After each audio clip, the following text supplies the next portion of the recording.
Capítulo 3. Cerebros teológicos grandes y corazones enfermos. Ese fue un momento de un mayor discernimiento del que en ese momento me di cuenta.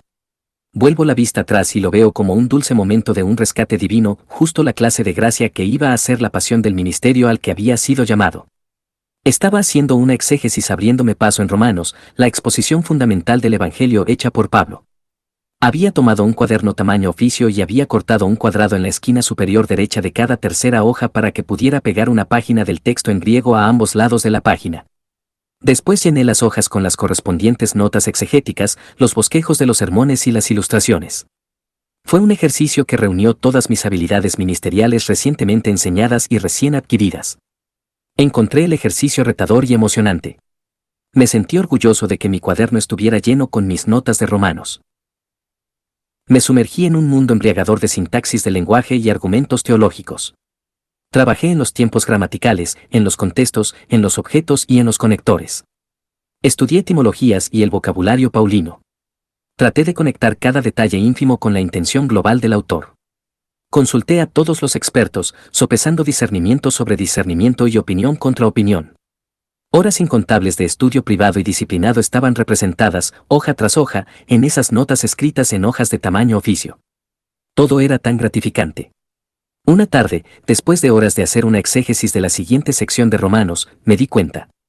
Había pasado horas cada día durante meses estudiando quizá la exposición del Evangelio más extensa y espléndida que jamás se haya escrito y su mensaje no me había afectado de manera sustancial. El mensaje tuvo poco impacto en mí. Todo se había tratado de la gramática y la sintaxis, las ideas teológicas y los argumentos lógicos. Había sido un ejercicio intelectual inmenso pero casi completamente nulo de poder espiritual. Puedo recordar haberme quedado mirando las hojas llenas de tinta. Parecían distantes y borrosas, de alguna manera no estaban conectadas a la vida real, de algún modo no tenían nada que ver conmigo. No estaba delirando, yo había escrito todo eso pero todo parecía que estaba desconectado de mí, de mi vida real, de mi matrimonio, de mis luchas con el pecado, de mi pasado, de mi futuro, de mis más profundas esperanzas, sueños y miedos. Me quedé mirando la hoja y parecía imposible que yo hubiera hecho todo este trabajo cuando había sido un poco más que una tarea para una clase, para una calificación, en la búsqueda de un título. Me senté ahí aletargado por un momento como si hubiera sido suspendido entre dos mundos, uno real y otro que parecía cualquier cosa menos real. Pensé en todas las clases, en todos los ensayos, en todas las pruebas. Pensé en la enorme inversión de tiempo, energía y dinero. ¿Todo había sido para esto? Comencé a llorar, quiero decir realmente a llorar. Una emoción poderosa salió de mí, tanto que Luella me escuchó desde la otra habitación y vino a ver si estaba bien. Estaba todo menos bien y ella lo supo a primera vista. Luella se inclinó, puso sus brazos alrededor de mí y me pidió que le dijera que estaba mal. Recuerdo que ella se veía aterrada mientras observaba a su joven esposo seminarista derrumbarse ante sus ojos. En mi estilo típicamente dramático le dije que estaba acabado. Que no podía continuar con mis estudios del seminario. Le dije que esto se había acabado. Afortunadamente estoy casado con una mujer sabia y paciente que me ayudó a orientarme y se quedó conmigo mientras continuaba y, después, terminaba mis estudios. Esa tarde, con mi cuaderno exegético en mis manos aprendí algo acerca de mí y de las Escrituras. Mis ojos comenzaron a abrirse a los peligros inherentes de academizar nuestra fe. Yo personalmente sufrí lo que puede suceder cuando el Evangelio de Jesucristo se reduce a una serie de ideas teológicas que se combinan con todas las habilidades necesarias para tener acceso a esas ideas. Cosas malas suceden cuando la madurez se define más por saber que por ser. El peligro está a flote cuando llegas a amar las ideas más que al Dios que éstas representan y a las personas que están destinados a la liberar. Uno de los cursos que me pidieron que enseñara, como miembro de la Facultad de Teología Práctica del Seminario de Westminster en Filadelfia, fue en consejería pastoral. Era el curso de consejería que los estudiantes que cursaban la maestría en teología tenían que cursar pero que realmente no tenían ningún interés en la consejería pastoral tenían que cursar. Era un curso obligatorio y mis estudiantes tomaban el curso solo porque era obligatorio. Cada año iba sabiendo que mis estudiantes no querían estar en la clase y que no tenían mucho interés en lo que se iba a enseñar o que no tenían mucho compromiso con esto. Me di cuenta que los primeros años que enseñé este curso fueron increíblemente difíciles hasta que comencé a entender la importancia de mi voz en las vidas de estos futuros pastores que tenían grandes cerebros. Desarrollé una estrategia que no solo cambió la atmósfera del curso sino que me hizo esperarlo cada año. Decidí que cada semestre llegaría armado con un catálogo de historias de terror sobre pastores, ya sabes, la clase de cosas con las que ningún pastor quiere tratar pero que todos los pastores tratan. Les conté a mis estudiantes las historias de las llamadas nocturnas con las esposas que acababan de ser golpeadas por sus maridos, del dolor de la madre que había descubierto que su hija de 15 años estaba embarazada, de estar con una mamá y un papá enfrente del féretro de su hijo de 4 años, de las horas invertidas con la persona que estaba severamente deprimida o con el hombre que había llevado a su familia al desastre financiero. Les conté las historias de las penas y los afanes del cuerpo de Cristo, cómo se viven con las realidades de la vida en un mundo arruinado por el pecado. Les conté historias de temor, deslealtad, desaliento, ira, depresión, soledad y pérdida. Quería que mis estudiantes entendieran que son llamados, no solo a predicar sermones exegéticamente correctos y teológicamente precisos, sino que también son llamados a pastorear personas, a caminar, vivir, apoyar y sufrir con ellas. Quería que ellos supieran que son llamados a ser más que instructores teológicos en la iglesia local, son llamados a ser embajadores de Cristo, a ser la mirada en su cara, el toque en su mano y el tono de su voz. Quería que ellos sintieran el peso de lo que significa ser llamados a hacer visible a un Cristo invisible en las vidas de las personas que con desesperación necesitan ver su presencia y recordar su gracia. Anhelaba que ellos entendieran que no solo son llamados a enseñar teología a su gente, sino también a hacer teología con su gente. Quería que ellos lucharan cuerpo a cuerpo con la pregunta de si ellos estaban en el seminario porque amaban la superestructura compleja de los conceptos teológicos de la Escritura o porque ellos amaban a Jesús y querían ser su instrumento de transformación en las vidas de personas que estaban confusas. Comencé cada semestre sumergiéndome en las historias de mi propio fracaso y falta de preparación con la esperanza de que mis relatos fueran usados para hacer nacer en ellos una visión bíblica más grande y más franca del ministerio pastoral. Fue en medio de una de esas historias cuando pasó algo que nunca voy a olvidar, ni tampoco ninguno de los estudiantes que estaban en esa clase. Estaba narrando mi propia lucha que se dio en mi corazón cuando una vez más me habían pedido que visitara a un hombre que ya había consumido mucho de mi tiempo pastoral y de mi energía, cuando uno de mis estudiantes levantó la mano y exclamó de repente: «Está bien, profesor Tripp, sabemos que vamos a tener estos proyectos en nuestras iglesias. Díganos qué hacer con ellos para que podamos regresar al trabajo del ministerio. Hay muchas cosas a las cuales hay que poner atención en su declaración, pero toma nota de esto, él ni siquiera llamó a la gente que lucha, a quienes somos llamados a llevar el evangelio, personas. Para él ellas eran proyectos, es decir, obstrucciones en el camino de su definición del ministerio. Ahora, si estas personas no son el centro y el objeto del ministerio, entonces, ¿qué es el ministerio?». No había amor por las personas en la declaración de este estudiante y, si no había amor por las personas en su visión del ministerio, entonces es seguro llegar a la conclusión de que también había poco amor práctico por Cristo. Era como muchos otros chicos que tenían la idea de la tecnología de la teología que colmaba tantas de mis clases. Mi término más bien peyorativo para ellos era fanáticos por la teología, los chicos que ven la teología como un fin en sí mismo en vez de como un medio para un fin. Aman lo académico y sin darse cuenta arrastran lo académico a la iglesia local y predican sermones que son más discursos teológicos que meditaciones sobre el Evangelio. Caminé por el pasillo hacia su escritorio, me arrodillé para que quedáramos cara a cara y le pedí que repitiera lo que acababa de decir, en voz alta y palabra por palabra. En ese momento lo estaba pastoreando a él y a la clase que había escuchado lo que él había dicho. Quería que ellos nunca olvidaran ese momento. Le pedí que repitiera cómo había llamado a estas personas. Con un volumen bajo dijo: «proyectos».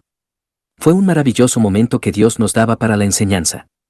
No hace mucho tiempo me saludó un pastor que había estado en esa clase años antes. Lo recordaba y su recuerdo una y otra vez los había amonestado. Durante los años en los que enseñé este curso, muchos de mis estudiantes me preguntaron si yo los aconsejaría. Aquí está cómo fue la dinámica, mientras hablaba con ellos sobre el ahora mismo del Evangelio, y los alentaba con el poder del Evangelio para que transformara las vidas de formas muy concretas. Los estudiantes en la clase meditaban sobre los problemas en sus propias vidas. Ya que la clase descubriría cosas que no habían sido antes descubiertas, y ya que solo faltaban unos cuantos meses para la graduación y para entrar a alguna clase de puesto en el ministerio, sentían la urgencia de tratar con lo que el curso exponía. No estaba preparado para los relatos que iba a escuchar y para la clase de cosas con las que mis estudiantes estaban luchando. Francesco fue uno de los primeros. Llevaba casado 15 años, tenía 4 hijos que iban de un joven adolescente para abajo y había llegado al seminario después de una exitosa carrera en finanzas. Se sentó en mi oficina y, después de demasiada charla, se hizo obvio que Francisco estaba teniendo problemas para hablar sobre lo que lo había motivado a buscar mi ayuda. Le aseguré mi compromiso con él, la importancia de que recibiera ayuda y la confidencialidad de nuestra relación. Yo no estaba preparado para lo que después dijo abruptamente: en el sótano tengo un closet con ropa de mujer que me pongo en la noche, es el único momento de mi día en que me siento cómodo. Debo admitir que me dejó un poco perplejo. Era un joven teólogo muy brillante y dotado, cierto tipo de estrella intelectual. Vivía y trabajaba con la palabra de Dios todos los días. Podía analizar gramaticalmente los detalles del Evangelio de Jesucristo. Sin embargo, con todo esto, estaba perdido en un mundo de una profunda confusión de su identidad, y el Evangelio que estaba estudiando con el fin de ayudar a los demás parecía incapaz de rescatarlo a él. Me preguntaba qué se estaría diciendo él mismo mientras hacía las entrevistas en el ministerio. Me preguntaba cómo su esposa se había abierto paso a través de todo esto. Me preguntaba cómo pensaba que lo podía esconder de sus cada vez más falseados hijos. Pero más que todo, me preguntaba cómo puedes usar ropa de mujer en la noche y levantarte la mañana siguiente y hacer una exégesis de Colosenses. A Jorge no le fue tan difícil hablar conmigo porque él ya no era capaz de confiar en sí mismo y estaba asustado. Había comenzado a estudiar en una biblioteca local por las noches después de cenar con su esposa. Descubrió que le daba un respiro de la multitud que había en el seminario, al mismo tiempo que le proporcionaba un lugar tranquilo para estudiar. No pasó mucho tiempo antes de que comenzara a darse cuenta de las hermosas mujeres jóvenes que también habían escogido Barnes & Noble, una librera grande, como su lugar de reunión para la noche. Una noche vio a una hermosa joven e incluso se cambió de lugar con el fin de posicionarse para tener un lugar mejor y más estratégico para verla. A veces se sentaba para poder tener contacto visual con alguna de estas damas, o se sentaba para que él pudiera verlas como él quería sin que ellas sintieran su mirada. Pasados algunos meses, vio que la mujer a la que estaba viendo se levantaba y se iba, así que él hizo lo mismo, quizá con la esperanza de chocar con ella. Ella se subió a su coche sin percatarse de él y él regresó a estudiar. Esto lo llevó a no solamente irse cuando una mujer se iba, sino a subirse a su coche y seguirla, a cierta distancia, hasta su casa.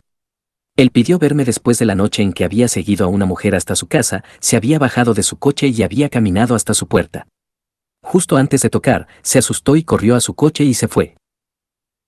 En clase parecía ser un estudiante del seminario dulce y dócil, el contraste entre su vida diurna y su vida nocturna era asombroso.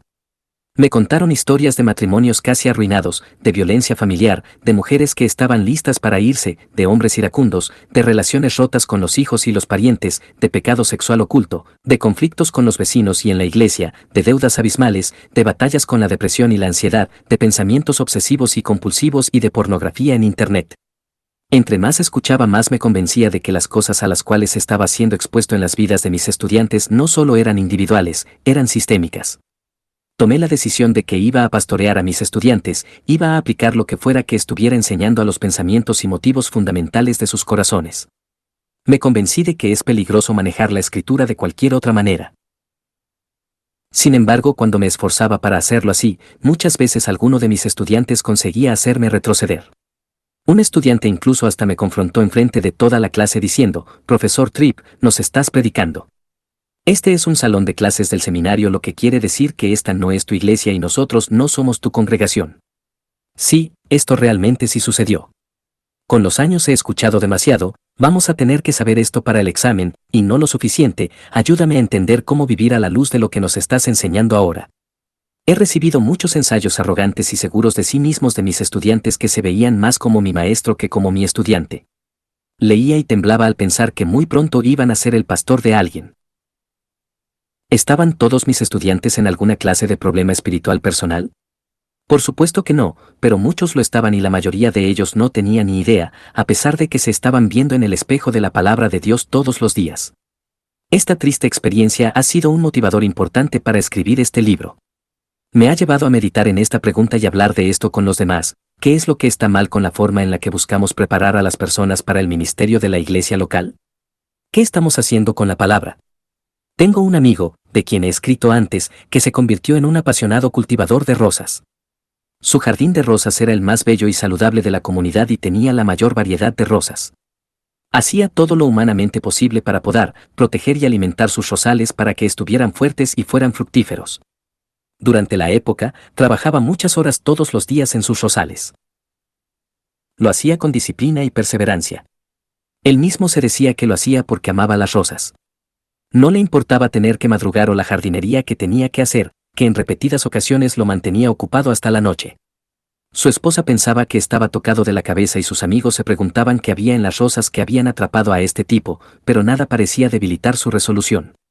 Se conocía las direcciones de internet de todos los sitios importantes que hablaban de las rosas, era amigo de todos los buenos propietarios de viveros de su localidad y había llenado su cabeza con un sinfín de trivias sobre la historia, el buen estado de las rosas y su cuidado. Era capaz de hablar en un argot de rosas que necesitaba traducción si el oyente no era un experto en rosas.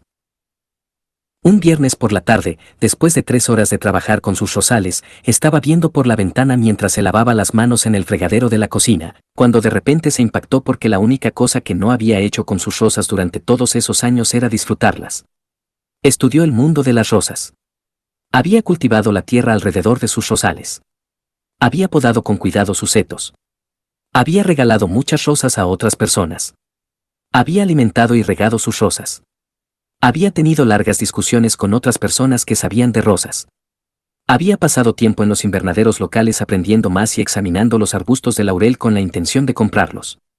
Pero con todo el tiempo que había invertido en las rosas no se había tomado el tiempo para disfrutar el fruto de su labor. Se había vuelto un experto, pero el despliegue de esa belleza, que era el objeto de todos sus esfuerzos, no lo había conmovido o cambiado. Esa tarde, mientras estaba de pie junto a su fregadero, decidió que haría lo que no había tenido tiempo de hacer, disfrutaría sus rosas. La mañana siguiente decidió levantarse y salir y sentarse en su jardín de rosas, sentarse enfrente de uno de los objetos de su trabajo, pero esta vez no iba a trabajar, se sentaría, observaría, escucharía y disfrutaría. Así que antes del mediodía se colocó enfrente de uno de sus rosales y por horas solo se sentó ahí. Se dio cuenta como cada rama de cada planta era única. Se dio cuenta de la curvatura individual y el lugar que cada espina ocupaba. Observó a la civilización de insectos que estaba en cada planta. Se dio cuenta del contraste entre el verde del nuevo crecimiento de los brotes nuevos y la corteza rugosa exterior de las ramas más viejas de la planta. La arquitectura precisa y delicada de cada botón lo impactó. No podía creer cómo cada pétalo amarillo no era realmente de un tono de amarillo, sino que, de hecho, lo que le daba su apariencia amarilla era un lavado de tonalidades amarillas que lo atravesaban. Me dijo que parecería extraño decirlo, pero sus horas enfrente de esos rosales lo cambiaron. Esas horas le devolvieron su vista, lo llevaron a ser agradecido, lo hicieron sonreír en el ámbito de su corazón, lo llenaron con misterio y alegría y, lo más importante, lo llevaron a adorar. Verás, esos rosales nunca tuvieron la intención de ser un fin en sí mismos. No, esos rosales fueron diseñados para ser un medio para un fin. La gloria de los rosales no es la gloria máxima. No, es una señal de la gloria, como todas las demás cosas creadas. Toda la creación está destinada a ser un dedo que nos apunta hacia la gloria máxima, la única gloria que siempre puede satisfacer al corazón humano, la gloria de Dios. Mi amigo era un experto en rosas, pero él no había visto ni la señal ni a lo que la señal apuntaba. Experto, pero no cambiado. Experto, pero sin un temor reverencial. Experto, pero no llevado por la adoración. Experto, pero con falta de gozo. Experto, pero no muy agradecido. Estas cosas eran una triste situación para un hombre que profesaba amar las rosas. ¿Podría ser que esto se parece mucho a lo que una educación en el seminario le podría hacer a sus estudiantes? ¿No es posible que los estudiantes del seminario se vuelvan expertos en un evangelio al que no están siendo expuestos y por el cual no están siendo cambiados? ¿No es peligroso enseñar a los estudiantes a estar cómodos con el contenido substancial de la Escritura al mismo tiempo que lo mantienen separado de sus corazones y de sus vidas? ¿No es peligroso que los estudiantes lleguen a estar cómodos con el mensaje de la Biblia al mismo tiempo que éste no los quebrante, no les pruebe su culpabilidad y no los entristezca?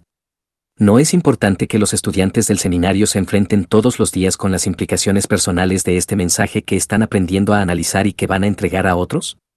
¿No es vital sostener ante los estudiantes, que están investigando la teología de Cristo, el llamado frecuente y consistente al amor por Cristo? ¿Amor que da forma a la vida?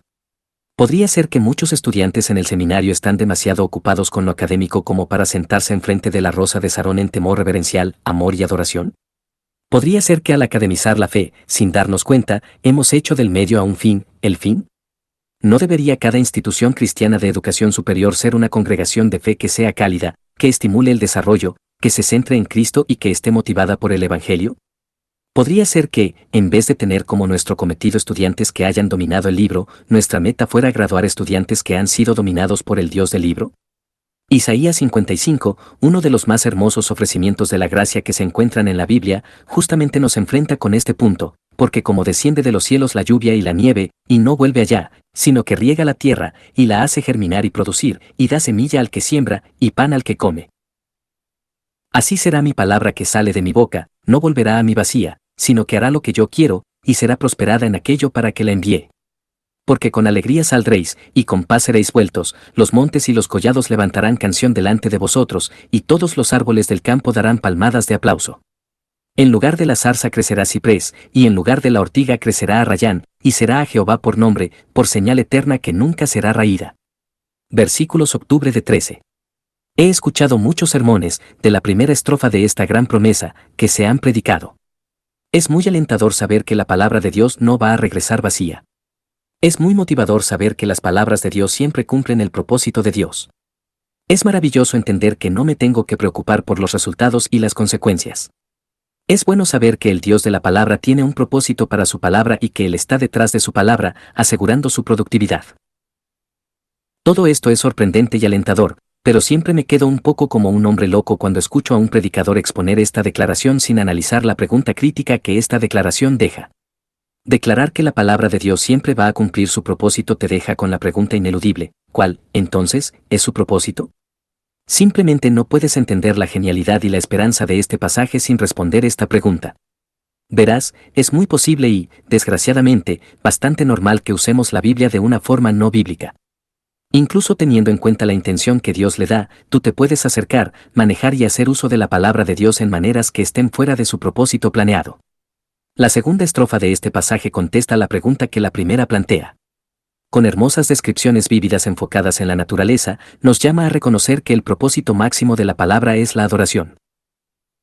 Esto tiene que ser así porque el profundo drama de este mundo arruinado, y de los portadores de la imagen que lo habitan, es un drama de adoración. La narrativa del Evangelio se trata toda del latrocinio y de la restauración de la verdadera adoración, la razón por la cual se nos dio aliento, la adoración de Dios. La historia que la palabra de Dios contiene garantiza un tiempo en el que toda la creación se inclinará con reverencia en adoración a Dios.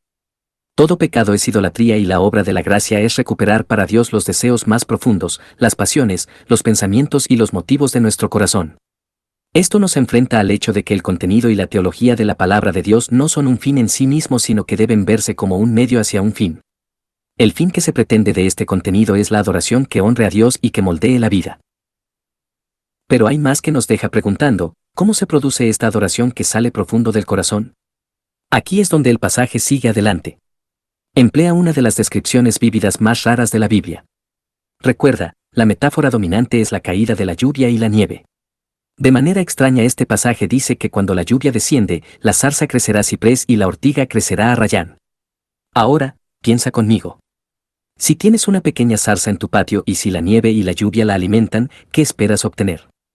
La respuesta obvia es una zarza más grande.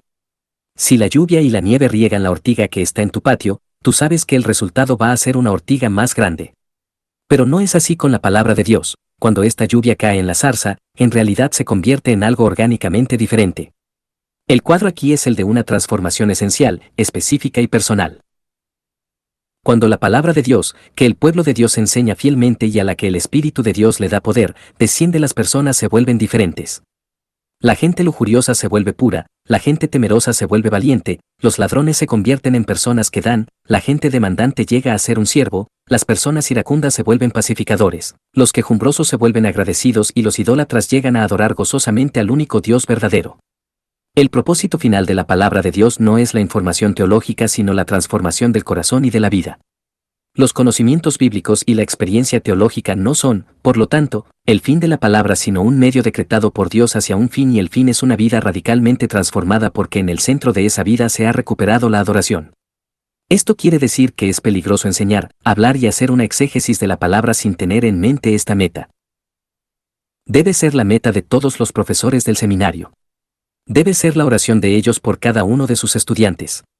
Debe hacer que él o ella hagan súplicas pastorales a los estudiantes. Significa reconocer que el ministerio futuro de este estudiante nunca será forjado solo por su conocimiento y habilidad, sino también, de manera inevitable, por la condición de su corazón. Piensa en esto. Cuando un pastor se ha ido de su oficina y está en casa gritándole a su esposa, él no ignora el hecho de que su gritería está mal. En ese momento a él no le importa si está bien o si está mal porque algo más está gobernando su corazón. Cuando un pastor está respondiendo a los problemas de su iglesia en formas que son más políticas que pastorales, no es porque él ignore el egoísmo de esta respuesta, sino porque él está más comprometido en construir su reino que el de Dios. Cuando a un pastor se lo come la envidia por tener la posición ministerial de otro, él no le está dando lugar a la envidia porque ignore su peligro, sino porque su corazón ensimismado siente que tiene el derecho a lo que es una bendición y no un derecho. ¿Hemos logrado nuestra tarea de instrucción si producimos generaciones de graduados que tienen grandes cerebros teológicos pero corazones trágicamente enfermos? ¿No debemos mantener juntas la instrucción teológica y la transformación personal? ¿No debemos exigir que todos los salones de clases de los seminarios sean fieles al propósito que Dios previó para su palabra? ¿No deberían todos los profesores del seminario tener un amor pastoral por sus estudiantes? ¿No deberían todos los instructores anhelar que Dios los use para producir en cada uno de sus estudiantes un amor cada vez mayor por Cristo? Estoy convencido de que la crisis de la cultura pastoral muchas veces comienza en la clase del seminario. Comienza con un manejo de la palabra de Dios que se basa en la información y que es distante e impersonal. Comienza con pastores que, en sus años de seminario, llegaron a estar bastante cómodos manteniendo la palabra de Dios distante de sus propios corazones. Comienza con los cerebros que llegan a ser más importantes que los corazones. Comienza con las calificaciones de los exámenes que son más importantes que el carácter. El problema con todas estas cosas es que son sutiles y engañosas. No existen en un mundo en blanco o negro de uno barra diagonal u otro, sino en un mundo desordenado de ambos barra diagonal y... Sí, todos los profesores del seminario van a decir que se preocupan por los corazones de sus estudiantes. Todos nosotros diríamos que queremos estimular el amor por Cristo. La pregunta es, ¿esta meta moldea el contenido y el proceso de la educación teológica a la que nosotros mismos nos hemos entregado? La especialización de la educación teológica. Si te regresaras, digamos, 100 años, cada uno de los profesores en el salón de clases sería un clérigo. Hubiera llegado a la educación teológica por medio del pastorado. En estos hombres ardía un amor por la iglesia local. Llegaban al salón de clases portando la humildad y la sabiduría que solo habían ganado por los años que habían estado en las trincheras. Enseñaban con los corazones y las vidas teniendo a la vista a personas reales, las personas con las que habían llorado, con las que se habían enojado, con las que se habían regocijado y con las que habían contendido. Llegaban al salón de clases sabiendo que las más grandes batallas del ministerio pastoral se peleaban en el territorio de sus propios corazones. Eran pastores que fueron llamados, no para dejar el pastorado, sino para traer el amor y el celo pastorales al ecosistema de la educación teológica. Pero con los años la educación teológica comenzó a cambiar. Se volvió más especializada y se dividió en departamentos. Con los años más y más profesores llegaron al salón de clases del seminario con poca o ninguna experiencia en la iglesia local. Se metieron al salón de clases, no porque fueran pastores con éxito y por lo tanto equipados para instruir y discipular a la siguiente generación. No, se metieron al salón de clases del seminario porque eran expertos en su campo. Así que la energía en el salón de clases no estaba clonando una nueva generación de pastores, sino que estaba clonando expertos en apologética, ética, sistemática, historia eclesiástica e idiomas bíblicos. Ha sido un cambio sutil pero sísmico en la cultura del seminario y en la clase de resultados que produce. En algunas situaciones todo degenera en una cultura de pequeños reinos feudales, el reino de la sistemática o de la ética, etc., con el profesor como el señor feudal, defendiendo el reino que él ha construido y protegiendo el territorio que él ha adquirido en contra de la expansión de otros reinos. El estudiante se matricula de reino en reino, asegurándosele siempre que el reino en particular de su actual centro de atención es el más importante para la salud de la federación de los reinos que conforman el mundo de la educación teológica. Es una cultura que está cargada políticamente, dada más al mantenimiento de las puertas que al pastoreo y más enfocada en la adquisición de información vital que en el desarrollo del carácter. Escribo estas cosas como un pastor con un corazón cargado que vivió en esta cultura durante 20 años. Sé que lo que he escrito va a hacer que algunos se enojen y sé que el sistema tiene una forma de alzarse para defenderse, pero es un precio que estoy dispuesto a pagar. Las apuestas son así de altas. El autoexamen por parte del seminario es así de importante. La plática honesta es vital. Así que, ¿cuál es el peligro? El cristianismo academizado, que no está conectado al corazón de forma constante y que pone su esperanza en el conocimiento y la habilidad, puede realmente volver peligrosos a los estudiantes. Los equipa con conocimiento y habilidades poderosas que pueden hacer que los estudiantes piensen que son más maduros y piadosos de lo que realmente son. Arma a los estudiantes con las armas de la guerra espiritual que, si no se usan con humildad y gracia, van a dañar a las personas a las que están destinadas a ayudar. Permíteme enumerar las cosas que pueden suceder en las vidas de los estudiantes y en las que el ambiente del seminario no ha sido del todo fiel a la intención que Dios tiene para su palabra. Voy a escribir solo un par de oraciones para cada uno. 1. Ceguera espiritual. Ya que la ceguera ciega, y los que están cegados por el pecado, tienen la tendencia a estar ciegos a su ceguera, es peligroso manejar las verdades de la palabra sin pedirles a los estudiantes que se vean en el espejo de la palabra y para que se vean como realmente son. Los estudiantes que no hacen esto van a entrar al ministerio convencidos que están preparados para arreglar al mundo, pero no van a reconocer que ellos necesitan ser arreglados tanto como cualquiera de los que han sido llamados a ministrar. 2. La justicia propia teológica. Para los estudiantes a quienes no se les ha exigido que confiesen que es más fácil aprender teología que vivirla, es tentador pensar que la madurez es más un asunto de conocimiento que un asunto de vida. Piensan que la piedad es más un asunto de lo que tú intelectualmente captas que un asunto de cómo tú vives tu vida. Así que, inflados de conocimiento, con engreimiento, piensan que están bien. 3. Una relación personal disfuncional con la palabra. En algún lado de su educación teológica, el estudiante pierde su relación devocional no solo con la palabra sino también con el Dios de la palabra. El estudio de la palabra se vuelve más un mundo de ideas correctas que un mundo de sumisión al Señor, cuyas ideas él introduce y define. 4. La falta de la necesidad personal del Evangelio.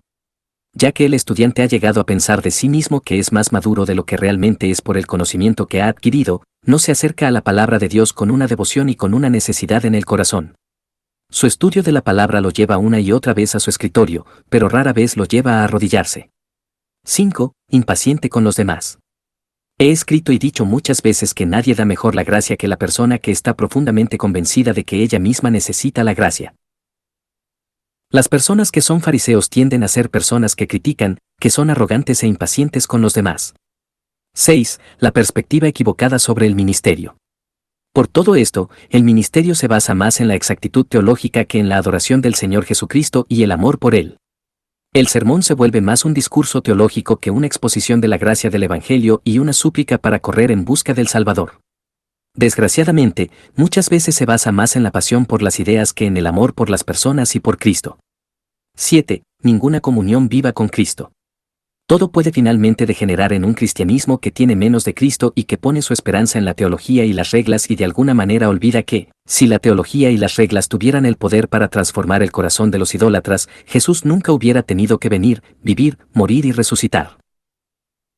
Termina con que el medio se convierte en el fin y con un cristianismo sin ningún de poder contra el mundo, la carne y el diablo. ¿Y ahora qué es lo que sigue? Para nada estoy sugiriendo que el currículum del seminario tenga que ser deshecho. Todas las áreas de estudio que conforman la educación en el seminario son vitales. Lo que estoy sugiriendo es que la pasión que los pastores tengan por los estudiantes debe moldear la manera en que el contenido de la educación del seminario se entregue y se aplique.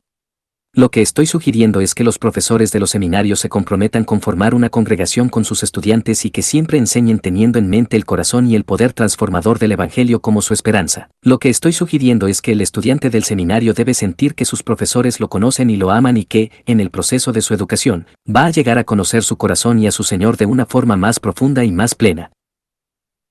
Lo que estoy sugiriendo es que los salones de clases del seminario deben ser lugares tanto para la educación como para la adoración. Lo que estoy sugiriendo es que los profesores deben predicarles a sus estudiantes y los deben pastorear. Lo que estoy sugiriendo es que la formación espiritual no es un departamento de educación teológica o un curso en particular. No, la meta de la formación espiritual debe teñir el contenido de cada área de estudio.